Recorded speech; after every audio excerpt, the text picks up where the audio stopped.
नमस्कार, मी शुभदा. माझं व्यासपीठमध्ये तुम्हा सगळ्यांचं खूप खूप मनापासून स्वागत. मागचे 2 भाग आपण दीपक सरांबरोबर मार्गदर्शन चर्चा केली. खूप छान त्यांनी माहिती आपल्याला दिली. आज परत दीपक सर आपल्याबरोबर आहेत एक नवीन विषय घेऊन. पण त्याच्या आधी मी एक सांगू इच्छिते की दोन्ही भागाला आम्हाला खरंच खूप अपेक्षेपेक्षा जास्त छान प्रतिसाद तुम्ही लोकांनी दिलात सगळ्यांनी. त्याबद्दल खूप खूप धन्यवाद. आता हा जो आजचा आपला भाग आहे आणि मागच्या 2 भागांबद्दल बऱ्याचशा शंका किंवा बरेचसे प्रश्न आम्हाला आलेले आहेत. हे प्रश्न आणि शंका यांचं निरसन आम्ही नक्कीच करणार आहे. पण त्यासाठी आजच्या या भागानंतर तुम्हाला डिस्क्रिप्शन बॉक्समध्ये आम्ही एक मेल ID देणार आहोत आणि त्या मेल ID मध्ये तुमच्या ज्या काही शंका असतील, काही प्रश्न असतील तर ते तुम्ही आम्हाला नक्की लिहून पाठवा. त्यानंतरचा जो भाग लवकरच आम्ही प्रदर्शित करू तर त्या भागामध्ये दीपक सर आपल्या नक्कीच या प्रश्नांची आणि शंकांचं उत्तर देऊन निरसन करतील. चला तर मग आज आपण आपल्या दुसऱ्या भागाला सुरुवात करूया. दीपक सरांचं स्वागत करून. आणि आजचा खरंच खूप इंटरेस्टिंग विषय आहे आणि आम्हाला पण बऱ्याच लोकांचे प्रश्न आलेले होते. म्हणूनच आज आम्ही तो टॉपिक, तो भाग घेऊन तुमच्यासमोर आलेलो आहे. नक्कीच तुम्हाला आजचा हा भाग आवडेल. चला तर मग दीपक सरांचं आपण स्वागत करून आपल्या या भागाला सुरुवात करूया. नमस्कार सर. थँक्यू. आजचं परत तुमचं या भागामध्ये खूप स्वागत. आणि बऱ्याच लोकांचे प्रश्न होते आपले. हिलिंग काय आहे, हिलिंग म्हणजे काय, याबद्दल जरा आमच्या प्रेक्षकांना, आणि काय महत्व आहे हिलिंगचं. नक्की सांगतो. हिलिंग हा एक साधनेसारखाच खूप इम्पॉर्टंट ऍस्पेक्ट आयुष्याचा, अंग आहे आयुष्याचं, जे साधने इतकंच दुर्लक्षित आहे. बर. साधनेचं आपण महत्व मागच्या एपिसोडमध्ये समजून घेतलं की साधना आपल्याला आयुष्यात काय बदल घडवते किंवा आत्म्याच्या प्रवासात काय करवते. हिलिंग ही एक हा जो एक विषय आहे तो सुद्धा साधने इतकाच आपल्या मनुष्य जन्मातल्या प्रगतीसाठी आणि आत्म्याच्या प्रगतीसाठी तितकाच महत्वाचा आहे. पण आता सगळ्यात पहिल्यांदा समजून घ्यायला लागतं की हिलिंग म्हणजे काय. बरोबर. हिलिंग विषयी बाबाजींचं एक वर्जन आपण इथे डिस्कस करणार आहे. सो मी नम्रपणे सांगतोय, मी जे तुमच्याशी शेअर करतोय ह्याच्यातलं मे बी 90% मोर दॅन 95% जे मी बोलतोय ते बाबाजींनी शिकवलेलं आहे मला. उरलेलं असेल ते मी माझ्या गुरुजींकडनं शिकलो आणि आपले बरेच टीचर्स सोशल मीडियामध्ये पण आहेत. ठीक आहे. Coming back to your question की हिलिंग म्हणजे काय. आता ह्याचं उदाहरण देण्यासाठी आपण एक परत एक्झाम्पल घेऊ. जेव्हा आपल्याला एखादा आजार होतो, बरोबर आहे, आपण डॉक्टरांकडे जातो. डॉक्टर आपल्याला गोळ्या देतात, आपल्याला बरं वाटतं, पण काही वेळेला काही दिवसांनी परत आपल्याला तो आजार होतो. क्रॉनिक डिसीजेस म्हणतो आपण त्याला, किंवा रिपीट होणारे सारखे. एखादी गोष्ट रिपीट होते कारण त्याचं जे सीड आहे, त्याचं जे एक बीज आहे ते कुठेतरी गेलेलं नसतं. क्युरिंग म्हणजे काय, शेतकरी जसं तो एखादं त्यांच्याकडे आलेले तणणी म्हणतात त्याला, ते वरवर जर का त्यानं कट केलं ते गवत आणि त्याचं बीज तसंच आहे जमिनीत, तर परत गवत येणार. बरोबर. क्युरिंग आहे ते म्हणजे ते वरवर गवत कापणे, आणि हिलिंग म्हणजे त्याचं बीज जे आहे, पॉइंट ऑफ क्रिएशन, तिथून ती एनर्जी, तो अनुभव काढून टाकणे, म्हणजे मुळापासून म्हणू शकतो का, समूळ नष्ट करणे, हिलिंग मध्ये येतं. आता मेडिकल सायन्स मध्ये काही पॅथीज आहेत, होमिओपॅथी वगैरे, ह्या पण गोष्टी जातात मुळापर्यंत. ॲलोपॅथी कदाचित जात नाही, म्हणजे I am not a expert of medicine, पण आपण बघतो usually. Healers are also called practitioners of alternate medicine. हिलिंगला अल्टरनेट मेडिसिन असं एक नाव आहे. आणि वेस्टर्न वर्ल्डमध्ये अल्टरनेट मेडिसिन हे कोर जे मेडिसिन आहे तितकंच इम्पॉर्टंट आहे. म्हणजे हे ऍक्च्युली आपल्याकडे खूप पूर्वीपासून आहे, आपल्या धर्मात, संस्कृतीत. पण आपण म्हणतो ना की त्याचा जो प्रचार आणि प्रसार जो जास्त आहे तो वेस्टर्न वर्ल्डमध्ये. आता हिलिंग कसं काम करतं?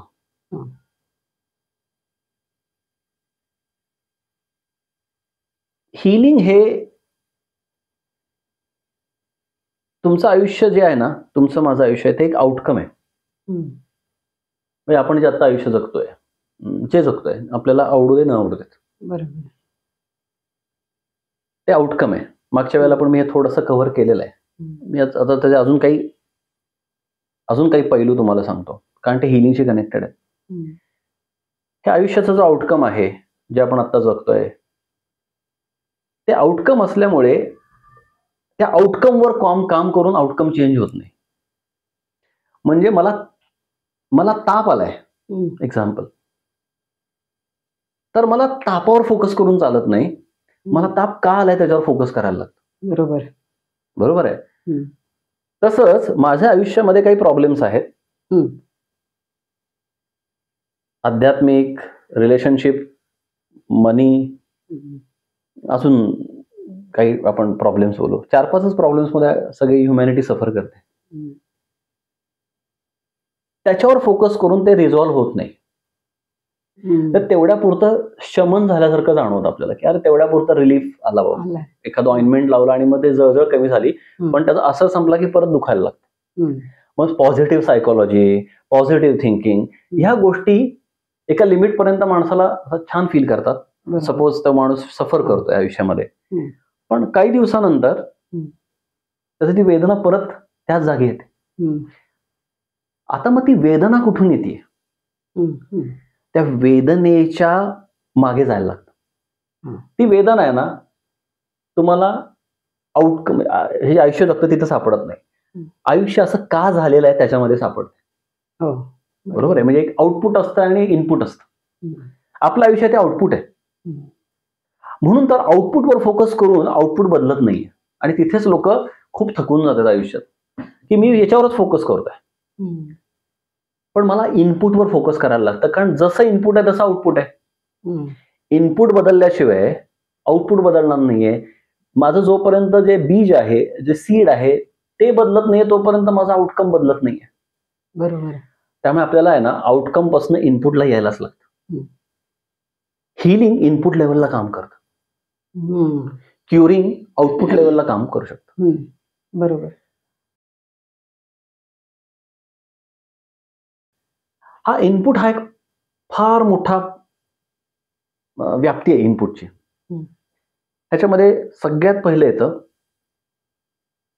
Is your suffering or pain part of your soul contract? जे आपण मागच्या वेळेला या विषयावर बोललोय, सोल कॉन्ट्रॅक्ट विषयी एकदम हाय लेवलला बोललोय. सोलची चॉईस आहे का की सफर होणे एखादी सिच्युएशन मध्ये? मी तुम्हाला मागच्या वेळेला बोललेलो की प्रत्येक सिच्युएशन जी आपल्या आयुष्यात येते, जी आपण टाळूच शकत नाही, बरोबर, ती डेस्टाइन्ड असते. बरोबर आहे. तिथे ग्रोथ असते, तिथे आयुष्याचा अनुभव असतो, त्यामुळे ती असणं गरजेचं असतं. दुसरं ह्याच्यामध्ये एक पार्ट येतो, जे आपण मागच्या वेळेला कर्म कसं क्रिएट होतं हे पण आपल्या मागच्या एपिसोडमध्ये बोललेलो आपण. there are some sufferings because of certain karmic baggages. आता आपण सफरिंग बोलतोय, पण काही कर्म आनंद पण देतात.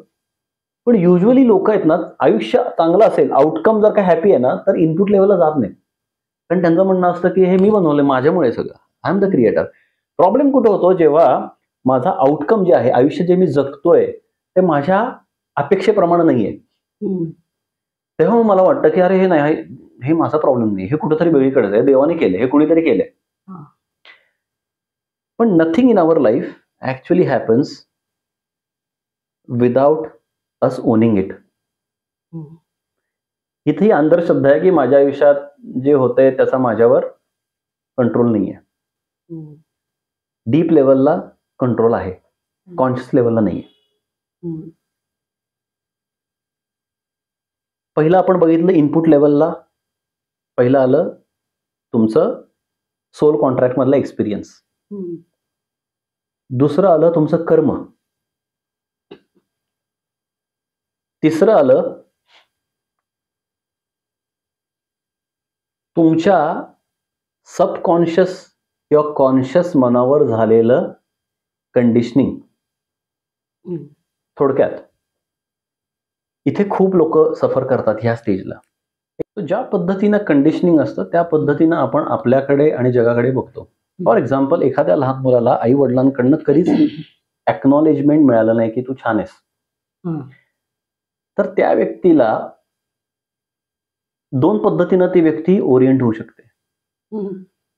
पहिलं ती म्हणू शकते की माझ्यात काहीच चांगलं नाहीये, हम्म. आणि तशा पद्धतीनं ती मोठे झाल्यावर पण तिचा तो वर्ल्ड व्ह्यू तसंच राहतो की, आणि मग इन्फेरिटी कॉम्प्लेक्स येतो. हा. मग तुम्ही आहे ना, मग इन्फेरिटी आम्ही एक्झाम्पल तुम्हाला सांगतो, ही चेन रिएक्शन कशी असते. इन्फेरिटी कॉम्प्लेक्स आला, मग तुम्हाला कॉन्फिडन्स येत नाही, हम्म. मग तुम्ही ऑपॉर्च्युनिटीज घेत नाही, हम्म. मग लोक तुम्हाला जरा थोडी डॉमिनेटिंग किंवा जरा त्यांच्या कॉन्फिडंट लोक भेटले की तुम्हाला वाटतं की अरे हे जरा मला थोडे अटॅक करतायत का, मला ओव्हर पॉवर करतायत का, हम्म. आणि मग तुम्ही आहे ना ऑपॉर्च्युनिटीज घेत नाही, तुम्ही आयुष्यात पुढे जात नाही, आणि मग तुम्ही म्हणता माझ्या नशिबातच आहे. हा. हे नशिबात नाहीये.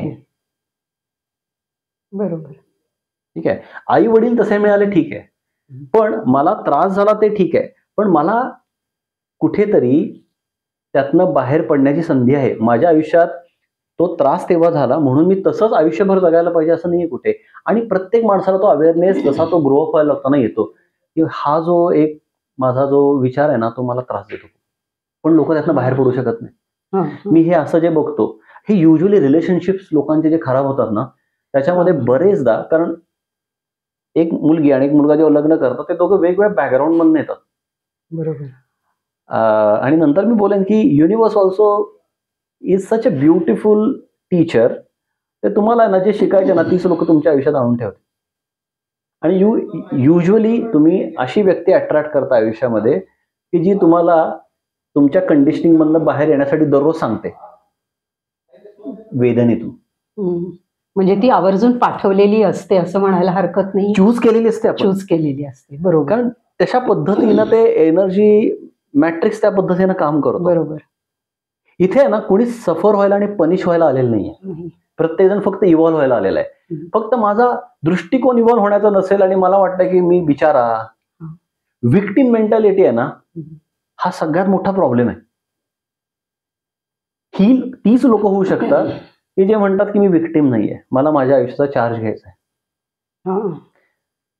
कारण ह्याच्यामध्ये फार सिंपल गोष्ट आहे. जर का तुम्ही म्हणाल ना माझ्यामध्ये मी जे सफर करते ते सगळे प्रॉब्लेम बाहेर आहेत, सपोज या खोलीत 4 लोक आहेत आणि मी म्हटलं हा तुमच्याकडे एक प्रॉब्लेम, तुमच्याकडे यांच्याकडे एक प्रॉब्लेम, तेवढं माझं प्रॉब्लेमचं सोल्युशन मी अवघड करून ठेवलंय. पण मी जर का बोललो की हे 4 लोक वेगळे असेल तरी कॉमन गोष्ट कुठली आहे, मी आहे. बरोबर. म्हणजे ह्या सगळ्यांशी मी कनेक्टेड आहे. ह्याचा अर्थ माझ्यामध्ये चेंज झाला तरी ह्या 4 गोष्टी माझ्या आयुष्यातल्या संपणार आहेत. अनफॉर्च्युनेटली खूप लोक विक्टिमहुड चूज करतात. त्याच्यामध्ये पण कारण असतात.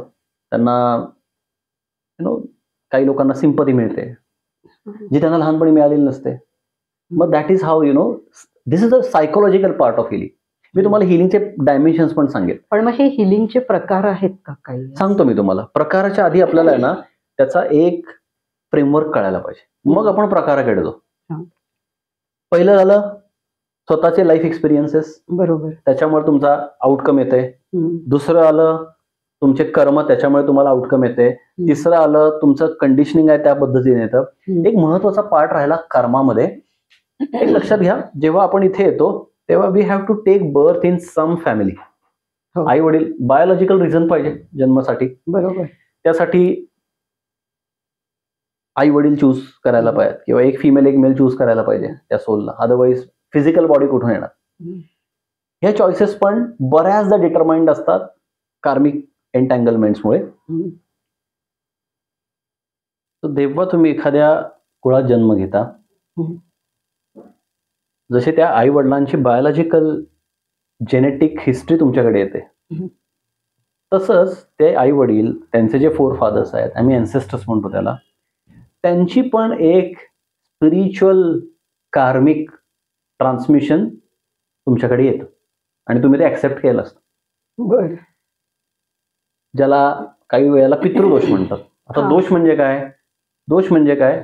जेव्हा पेनफुल एक्सपिरियन्स आहे. आता काही लोकांना बघा, आता ज्या व्यक्तीने एखाद्या श्रीमंत घरात जन्म घेतला असेल, ज्यांच्याकडे हजारो एकर शेती आहे, तो त्याला दोष म्हणणार नाही ना. पण ते कोणी कमवलेलं आहे? अँसेस्टरने कमवलंय. तोच माणूस इथे का? कारण त्यानं ते चूज केलंय तिथे. ठीक आहे. पण म्हणतात ना की there is nothing only positive, there is a balance of positive and negative. तसं त्या जेनेटिक हिस्ट्रीमध्ये ज्या जीन्स जसे आलेले आहेत त्या पद्धतीनं तुमच्या अँसेस्ट्रल एनर्जीमध्ये सुद्धा चांगल्या वाईट गोष्टी आहेत. त्या सुद्धा तुम्हाला ह्या तुमच्या लाईफमध्ये अडथळा ठरतात किंवा तुम्हाला ते तुमच्या प्रोग्रेससाठी रिझन पण बनतात. आता कित्येक लोकांना प्रश्न पडतात की मला हा प्रश्न पडायचा की काही हिंजवडीमध्ये एवढी छान जमीन, 100 वर्षापूर्वी जे लोक तिथे होती त्यांना वाटलं तरी होतं का? ते गेले, पण त्यांची मुलं आज बघा त्यांनी म्हणजे त्या जमिनीतून मटेरियल लेवलला त्यांचा केवढा उत्कर्ष आहे. तो उत्कर्ष तुमचा माझा का नाही? आपण का तिथे नाही? Because they chose that lineage or that lineage chose them. कारण त्या सोलशी कनेक्शन असतात, सोल फॅमिलीमध्ये लोक असतात. मला परत डिस्ट्रॅक्ट नाही करायचे. मुद्दा मला एवढंच सांगायचं इथे की जशी तुमची स्वतःची कर्म आहेत तशी तुमच्या अँसेस्टर्सची पण कर्म आहेत. जेव्हा तुम्ही इथे आलात तेव्हा तुम्ही त्यांचा झेंडा घेऊन चाललाय पुढे. ठीक आहे. तिथे पण जाऊन बघायला लागतं की तुम्ही आता जे सफर करताय आणि त्याचं जे हिलिंग आहे ते तुमच्या अँसेस्ट्रल लिनियज मध्ये कुठे आहे का? Do you need to heal your ancestors so that you heal. त्यानंतरचा मुद्दा येतो एनर्जी. हा अतिशय निग्लेक्टेड टॉपिक आहे आणि मला सपोज जर का मी एक पाय चार्ट काढला, 100 लोक बघितली, तर कार्मिक दृष्ट्या त्या व्यक्ती आता सफर नाहीत करायला पाहिजेत. कंडिशनिंग लेवलला प्रॉब्लेम दिसत नाहीये, अँसेस्ट्री एनर्जी चांगली दिसतीये, पण तरी लोक मिझरेबल आहेत. काय? कारण त्यांची एनर्जी लो आहे खूप. तुम्हाला सांगतो, energy is a very important topic. त्याला शक्ती म्हणतात, आपण एनर्जी बोलू. एखादी व्यक्ती दिसायला खूप छान आहे, एक्झाम्पल एकदम क्रूड एक्झाम्पल देतो मी, दिसायला खूप छान आहे, पण त्या व्यक्तीने आंघोळच नाही केली 1 महिनाभर, ती तेवढी छान दिसेल का? दुसऱ्यांना दिसू दे, ती स्वतःला तेवढी छान वाटेल का? आपण बघा, एखादा दिवस जरी आपली आंघोळ मिस झाली, फिजिकल लेवलचा रे, तरी सुद्धा आपल्याला छान नाही वाटत. आता मी थोडासा डीप जातो. आपण सगळे एनर्जी बिईंग्स आहोत आणि हे सायंटिफिकली प्रूव्हन आहे that every matter is made up of energy. Energy and matter is interchangeable. Everything is actually a vibration और एनर्जी. सो आपण पण एक एनर्जी आहे. जे सगळं अस्तित्व आहे ते एनर्जेटिक लेवलला आहे. आपली एनर्जी काय इम्पॉर्टंट? बिकॉज आपण एक सजीव आणि त्यातल्या त्यात सजीवामधला सगळ्यात उत्क्रांतीला पोहोचलेला जीव आहे. Our thoughts and emotions bear good impact on us and others. आपल्या लेवलचं इमोशन्स आणि थॉट्स प्राण्यांकडे आहेत का? आपण प्राण्यांना भांडताना बघतो. पण त्यांची जी डॉग फाईट असते, human fight, it can go for years. ते आत्ता भांडतील आणि मे बी 10 मिनिटांनंतर ते विसरून जातील. But that is not a case with us, right? आपल्याकडचे लोक बघतो पिढ्यानपिढ्या भांडत असतात. बरोबर आहे. हो हो. सो अंडरस्टँड, माझा मुद्दा एवढाच सांगायचा आहे की as we are energetic beings, our ability to manifest energies, connect to energies is much higher because of two important reasons: emotions, discriminative intellect, आणि thoughts. या 3 गोष्टी आपल्याकडे सगळ्यात मोठ्या आहेत. बरेचदा काय होतं, our energies don't allow us to have healthy thoughts and emotions. Example देतो.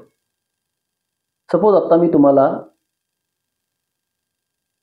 राग येईल असं काहीतरी कृत्य केलं आणि तुम्हाला खरंच राग आला, तर तुम्ही तोंडानं बोलताना बोलाल, नाही नाही मला राग नाही आला. बट इमोशनली तुम्ही ते हाईड नाही करू शकणार. हा, खरंय. We can manipulate our thoughts, but we can not manipulate our emotions. अगदी बरोबर. Emotions are connected to our energy. जेव्हा जेव्हा तुमचे थॉट्स आणि इमोशन्स प्लेझेंट नसतात, निगेटिव्ह नाही म्हणत मी, अशी असतात की ज्याच्यामुळे तुम्हाला आनंद होत नाही, पीस नाही वाटत, त्याच्या अगेन्स्ट जे काय असेल ते, हे जेव्हा होतं तेव्हा त्याचा डायरेक्ट इम्पॅक्ट तुमच्या एनर्जीवर असतो. आता काही लोक आहेत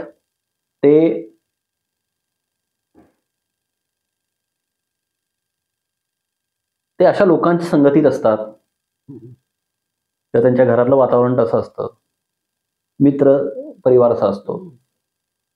काही लोक म्हणतात नाही, as our part of our job आम्हाला तसं राहायला लागतं. असू शकते. ठीक आहे. पण प्रत्येक त्या थॉट आणि इमोशनचा आपल्या अंतरपटलावर, आपल्या एनर्जीवर इम्पॅक्ट होत असतो. आपली चक्र सिस्टम जी आहे, नाडीज आहेत, त्याच्यामध्ये डिस्टॉर्शन येतं. बरं. आता हे जेव्हा सबस्टॅन्शियल पिरियडमध्ये होतं, ठीक आहे, तेव्हा त्या व्यक्तीच्या चक्रा लेवलला, नाडी लेवलला जे मी पोल्युशन म्हणेन निगेटिव्ह एनर्जीचं, ते खूप जास्त होतं. आणि मग नॅचरली एक विशेष सर्कल बनतं. एनर्जी, निगेटिव्ह थॉट्स, इमोशन्समुळे. आता इथे मॅच्युरिटी पण असते. काही लोकांचं म्हणणं असतं की people get hurt on small reasons. ती व्यक्ती माझ्याकडे अशी बघून हसली नाही आणि आय एम फिलिंग बॅड. आज मला उठल्यावर माझ्या आवडीचं खायला मिळालं नाही, आज मला खूप जास्त ट्रॅफिक लागली. हो, टिपिकल एक्झाम्पल्स आहेत. Ultimately all that is disturbing my energy system. त्या लोअर एनर्जीमुळे माझे परत मॅनिफेस्टेशन काय येतं, तसेच थॉट्स आणि इमोशन्स, आणि मग मी त्या चक्रात फिरायला लागतो. If we are not living with awareness, आपण त्या चक्रामध्ये फिरत फिरत फिरत फिरत फिरत राहतो. आणि एक दिवस असं होतं की our ability to have pleasing or positive thoughts and emotions totally goes off. तुमची पोलॅरिटी निगेटिव्ह होते. म्हणजे तुमच्या त्याला हिलर लोक चक्रा ब्लॉकेज वगैरे बोलतात. पण अल्टिमेटली इट इज व्हॉट, तुमची जी एनर्जी तुम्ही आहे तुमच्या पंचकोशांमध्ये, तुमच्या नाडीजमध्ये, तुमच्या चक्रांमध्ये, ती एनर्जी फ्लो नीट होत नाहीये बिकॉज तुमचे थॉट्स आणि इमोशन्स अडकलेत तिथे. त्या नाडी म्हणजे मेरिडियन्स, जे आपण नाड्या बोलतो ना एनर्जी बॉडीमध्ये, तिथे. आता इथे कार्मिक हिस्ट्री चांगली आहे, म्हणजे आता हे कुठं कळतं, दशा महादशा चांगल्या आहेत. खूप लोकांना प्रश्न असतात, दशा महादशा आमचं सगळं चांगलं आहे but I am still suffering. तिथं काय असतं, तिथे फक्त एनर्जीवर काम करायला लागतं. People feel good. पण खूप लोकांना हा अवेअरनेस वर्षानुवर्ष येत नाही, because they are not even looking at this dimension, की अरे माझा प्रॉब्लेम इथं असू शकेल का, कारण त्यांना माहीतच नाही इथं प्रॉब्लेम शोधायचा आहे. आता अजून एक ह्याच्यात इम्पॉर्टंट महत्वाचा मुद्दा येतो की जो आपण एक सेपरेट टॉपिक म्हणून बोलायला पाहिजे, बिकॉज 5 मिनिटात तो कव्हर करणे, 10 मिनिटात कव्हर करणे will be injustice to that topic. तो असतो म्हणजे वास्तूची एनर्जी. तो मला वाटतं आपण घेणारच एक हा. पूर्ण पण टॉपिक. जशी तुमची स्वतःची एनर्जी इम्पॅक्ट करते तुम्हाला, तशी तुमच्या वास्तूची एनर्जी पण इम्पॅक्ट करत असते. बरोबर. ती कशी करते, काय करते, हाऊ सायंटिफिक इट इज, आपण ते सगळं नंतर बोलू. अगदी. पण वास्तू हा एनर्जी ऍस्पेक्ट मधला अजून एक इनपुट आहे, which can disturb your life experience. आणि इथे जेव्हा तुम्ही ह्या पॉकेट्समध्ये प्रॉब्लेम शोधता, हा व्यक्ती का सफर करतोय, हा. तेव्हा तुम्हाला कळतं की काय चेंज व्हायला पाहिजे. हा. ओके, प्रॉब्लेमच नाही कळला, म्हणजे त्या व्यक्तीच्या ऍक्च्युली आहे problem. For example, he is not evolving. हा लाईफ एक्सपिरियन्स येतोय, त्यामुळे त्याला पेन होतोय. सपोज त्याला रिलेशनशिप ह्या डायमेन्शन मध्ये इव्हॉल्व्ह व्हायचंय, त्याला रिलेशनशिप म्हणजे काय हे कळणं हा त्याचा अनुभव आहे. पण ठीक आहे, रिलेशनशिप मध्ये त्रास होतोय, दुःखी होतोय, तर आता त्याचं सांत्वन करून त्याचा त्या रिलेशनशिप कडे बघण्याचा, त्याची ग्रोथ नाही तिथे होणार आहे. आता ग्रोथ नाही झाली तर उद्या परत, आज मी तुमच्याकडनं हर्ट झालो, उद्या ह्यांच्याकडनं हर्ट होणार. बरोबर आहे. किंवा माझं जर का तुमच्याबरोबर कार्मिक वर्कआउटच तुमच्याबरोबर आहे, तर तुम्ही मला दररोज हर्ट करत राहणार आणि मी दररोज डिस्टर्ब होत राहणार. आता इथे काय आहे, इथे तुम्हाला क्युरिंग लेवलला काम करून चालत नाही, करेक्शन लेवलला काम करून चालत नाही. There are two energies, there are two approaches, correction and corrective action.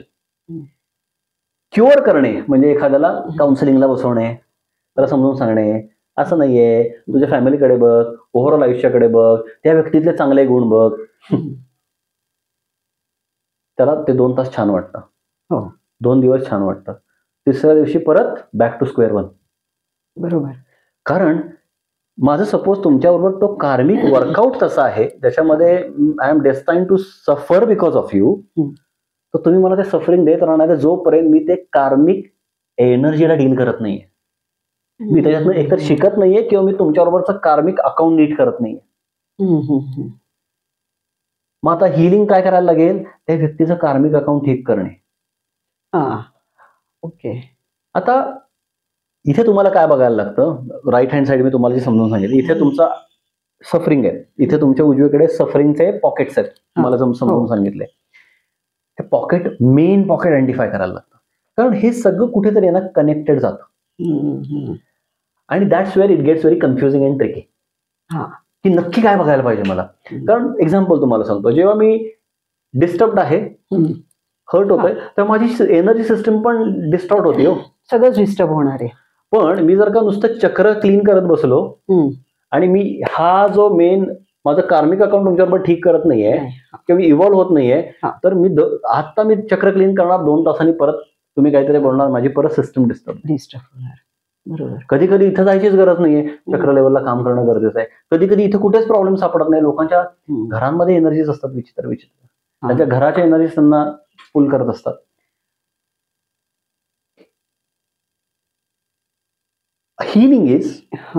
Healing म्हणजे तुम्हाला cause and effect relationship establish करता यायला पाहिजे. ही हिलिंगची पहिली स्टेप आहे. हील करायचं म्हणजे म्हणून बसला, कुठली एनर्जी इन्वोक केली आणि सगळीकडे ती एनर्जी देत राहिला, लोक थकतात, पण आयुष्य बदलत नाही. ज्यांचं बदलायचं त्यांचं बदलतं, बिकॉज त्यांचा प्रॉब्लेम त्याच डायमेन्शनला असतो जिच्यावर ते काम करतात. बरोबर. आता तुम्हाला अजून एक सांगतो, स्पेशली जे कार्मिक लेवलचे ते असते लोकांमध्ये, किंवा एक कार्मिक लेवलचे इश्यूज असतात, तेव्हा खूप डीपर जायला लागतं. नुसतं फॉरगिव्हनेस केलं, मी असं दररोज युनिव्हर्सला म्हणलं मी मला फॉरगिव्ह करा, मी फॉरगिव्ह करतो, नाही चालत. कार्मिक जिथे तेढ आहेत ना, तिथे स्पेसिफिक रिझनला जाऊन काम करायला लागतं. जेनरिक हाय हॅलो सॉरी म्हणून चालत नाही. इथे तुम्हाला स्पेसिफिक इव्हेंटला जायला लागतं. एक छोटस एक्झाम्पल देतो.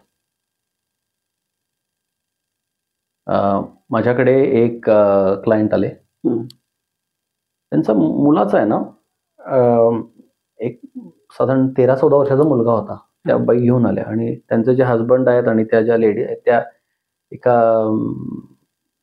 एक फार मोठं गणपतीचं देवस्थान आहे, तिथे ते मुख्य पुजारी वगैरे असेल. तर त्यांचा होतं की गणपतीचं आमची एवढी सेवा होते, सगळं होतं, आमच्या वाट्याला हे का? हा. नाही, तुम्ही काहीतरी करा ह्याचं. म्हणलं तुम्ही हार्डवेअर बोलता. आता मी तुम्हाला गोष्टी सांगेन एक की काय रिपेअर होऊ शकतं आणि काय रिपेअर होऊ शकत नाही healing मध्ये. पण ते म्हणले असं त्याचा जन्मजातच अधू आहे तो माझा मुलगा. अकॅडमिकली हुशार आहे, मेंटली एक्स्ट्रीमली साऊंड, फक्त बॉडी लेवलला प्रॉब्लेम आहे.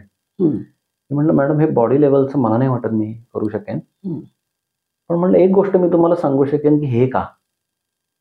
मला म्हणलं ती तर माझी इव्हन बरी होण्याच्या आधी ती पहिली आमची गरज आहे की हे का.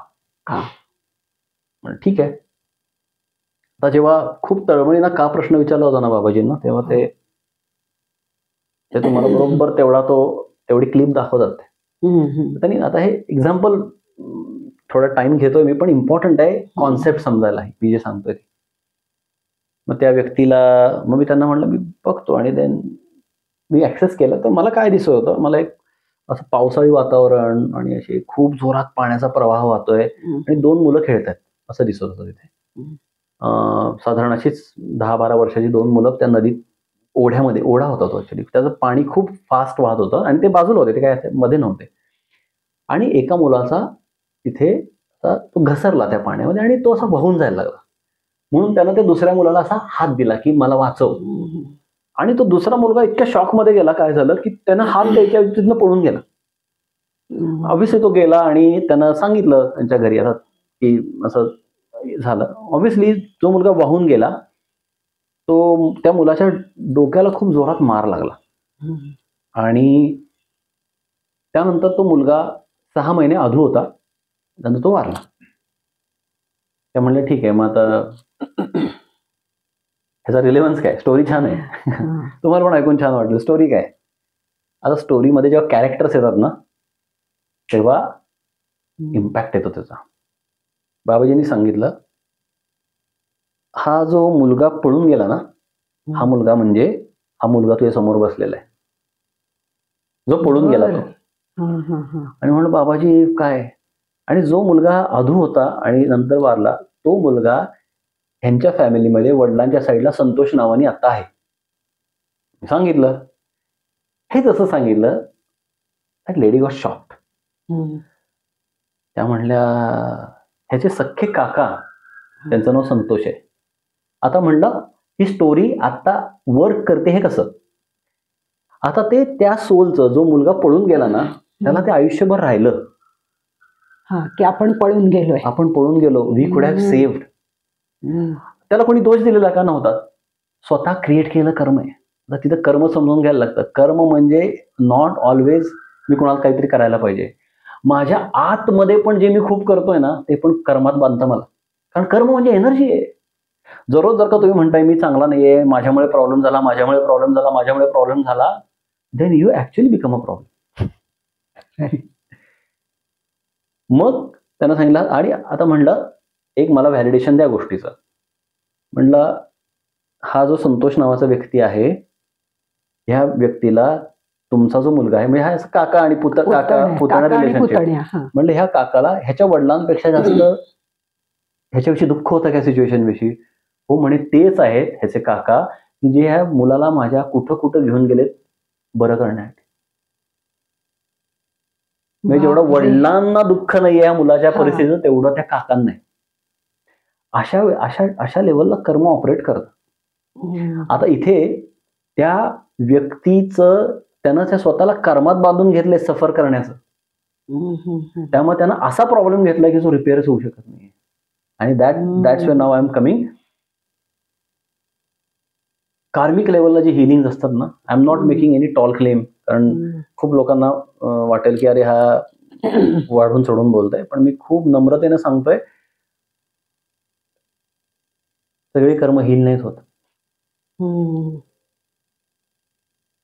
काही कार्मिक एनर्जीज तुम्हाला एक्सपिरियन्स करूनच त्यातनं मार्ग काढायला लागतो. काही कर्म अशी आहेत ज्याला आपण म्हणू, ज्याला तुम्ही मॅनिप्युलेट करू शकता. Manipulation is the word I use in the healing world.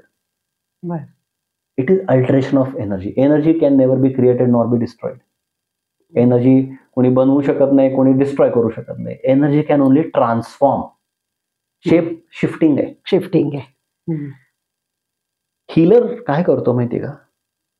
हिलरला जेव्हा ह्या गोष्टीचा पूर्ण एक त्याला पूर्ण ते नेपथ्य कळतं ना त्या सिच्युएशनचं, मग त्याला आहे ना तिथे ती स्क्रिप्ट त्याला रन करता येते. त्याला त्याला त्याला काय हील करायचंय, कुठे हील करायचंय, कशा पद्धतीनं करायचंय ह्याचा अंदाज येतो. तो ट्रान्सफॉर्म करतो ती एनर्जी. फॉर एक्झाम्पल, तुमच्या आयुष्यात पण अशा काही घटना घडल्या असतील त्या घडून गेल्या 20 वर्षापूर्वी, 25 वर्षापूर्वी, पण तुम्हाला आज पण त्या तेवढ्याच वेदना देतात. का देतात? कारण तुम्ही त्या क्षणाशी, आता क्षण शब्द वापरते पण ती एनर्जी आहे, त्याशी तुम्ही अजून कनेक्टेड आहे. बरोबर. जेव्हा तुमचं डिस्कनेक्शन झालं तुमच्याकडे ती मेमरी राहते. You don't feel it. Healing म्हणजे काय होतं की तुमची मेमरी जात नाही. तुम्हाला आठवतं पण तुम्हाला काही फीलच होत नाही ते आठवून. That's total freedom. खूप लोक आज जे सफर करतायत त्याची कारण पास्टमध्ये आहेत. 4 वर्षापूर्वी असं, 15 वर्ष, आणि काही कारण तर मागच्या जन्मात आहेत. मी तुम्हाला एक्झाम्पल दिलं. बरोबर आहे. हिलरला आहे ना त्या पॉइंट ऑफ क्रिएशनला जायला लागतं. कुठं क्रिएट झालंय आणि मग त्याला पहिल्यांदा बघायला लागतं हे डिस्ट्रॉय करायलाच पाहिजे का, करणं अलाउड आहे का, are you suffering by choice. मग बाय चॉईस असेल तर लाईन ऑफ ट्रीटमेंट वेगळी आहे. बाय चॉईस नसेल म्हणजे आता कधी कधी कसं असतं की त्या व्यक्तीचं कार्मिक कम्प्लिशन झालेले असतं पण आफ्टर इफेक्ट्स असतात. जेव्हा एखादी व्यक्ती एखाद्या लाईफ सिच्युएशन मध्ये काही वर्ष जाते, स्पेशली शनीच्या महादशात आपल्याला त्या गोष्टी दिसतात. शनीच्या महादशा 7.5 मध्ये दे आर हेवी कार्मिक वर्कआउट.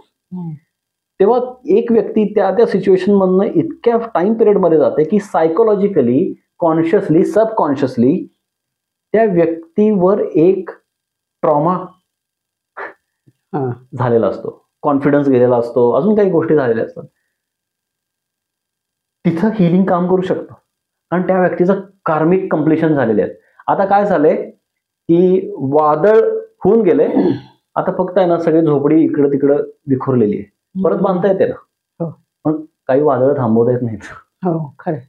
ती एक्सपिरियन्स करायला लागतात कारण ती त्या व्यक्तीच्या सोलच्या प्रगतीसाठी गरजेची असतात. तिथे तुम्ही इंटरव्ह्यू करून चालत नाही. तिथे तुम्हाला गुरुतत्व बाबाजी इंटरव्ह्यू करूनच देत नाही. वाईट वाटतं खूप, पण मग तेव्हा आपण विचार करायचा, आपल्याला जे दिलं ते काम करायचं, जास्त शहाणपणा नाही करायचा. At times there is healing in letting people suffer.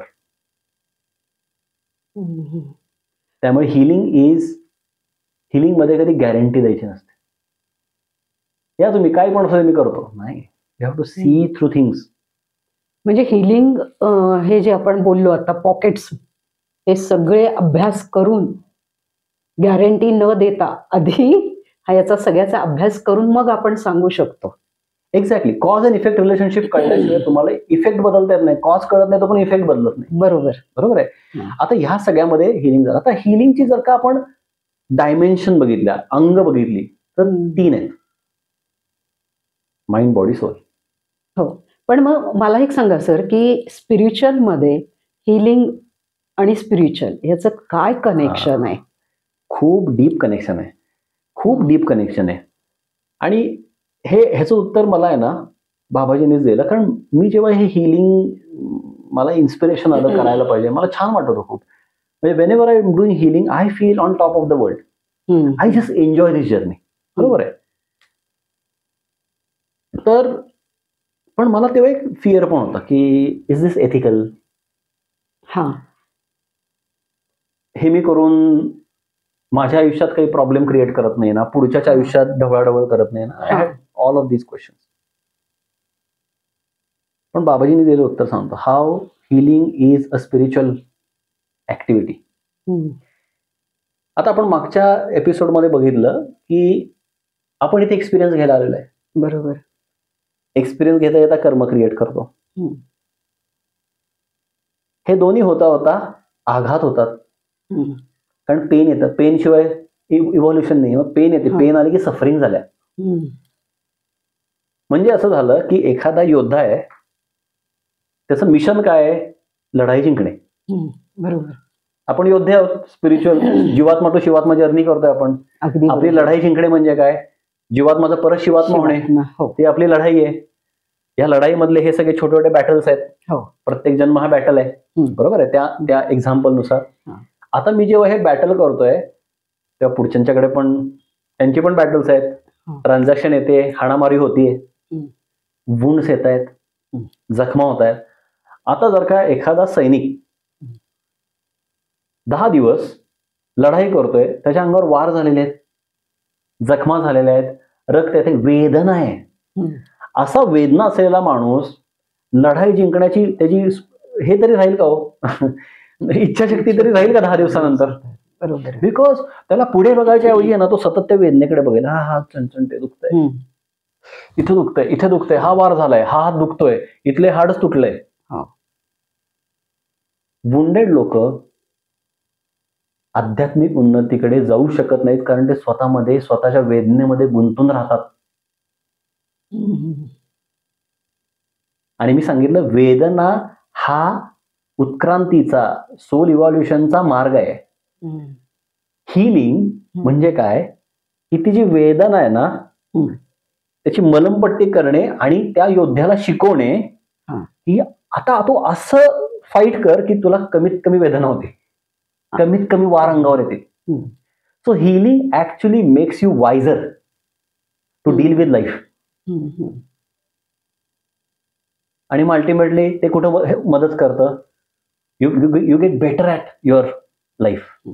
Wien you get better at your life, you attract less karma, you create less karma, you learn faster, grow faster, evolve faster and become that shivatma fast. Versus एखादा व्यक्ती की जो फक्त वेदनेमध्ये अडकतोय, त्या वेदनेकडनं शिकत नाही, त्या वेदना बरी करत नाहीये, तो व्यक्ती एंड गेम पर्यंत पोहोचेल का नाही माहित पण नाहीये. म्हणजे ऑब्व्हियसली पोहोचणार सगळे, पण या एक्झाम्पल मध्ये बोलतोय, तो सैनिक मध्येच मरून जाईल. बरोबर. मग कुठलं आलं लढाई जिंकणे? बरोबर आहे.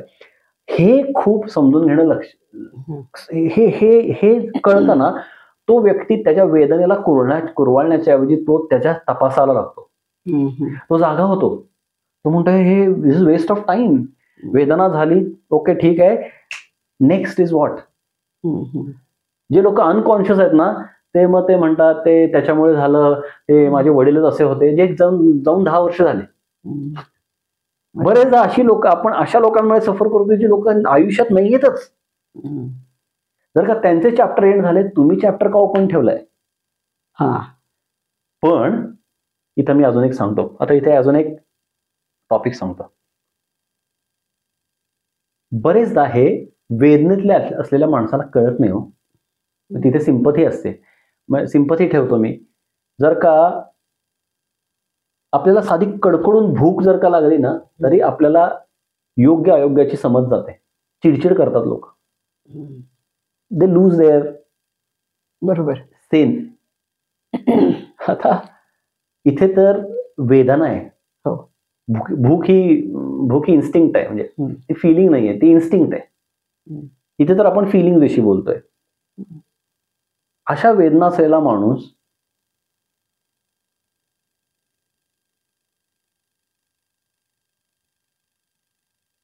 एका लिमिटच्या पुढे स्वतःला त्यातनं बाहेर काढण्यासाठी काय करायला लागेल याचा विचारच करू शकत नाही.